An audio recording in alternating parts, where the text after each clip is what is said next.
So with Parkinson's, posture is important, range of motion is important, and how we incorporate that with the boxing, it works so well. Talk to a neurologist. The big thing with Parkinson's is extending your arms straight out. So a new fighter comes in, they're usually standing with their feet too close together, weights going to your big toe, knees are going out of alignment.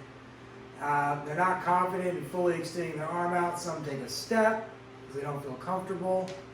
And so simple ways on how to deal with that. Hips, bending of the knees. I'm trying to keep this very simple and quick.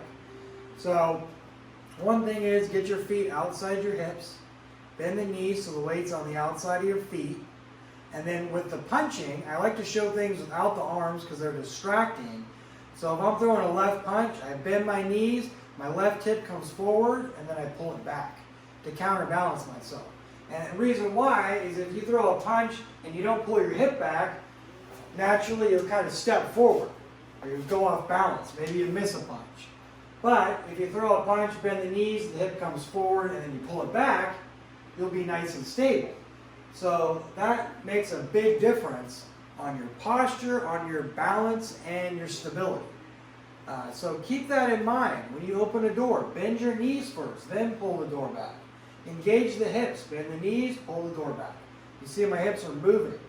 I'm using my hips, the dropping of the weight, to open up the door. That way I keep the integrity of my posture. I'm not going forward. The door is not pulling me forward. And that just really makes a big difference. Posture is important for boxing, for fighting, and Parkinson's. So it's great that they all work together. It just reaffirms why our posture is so important. So again, when I get a new fighter, I have them do a push motion. I just have them bend the knees, put both arms forward. Then stand back up, bend the knees, put both arms forward. Because then they're not falling forward. And they're strengthening their legs, they're keeping their posture, the integrity of your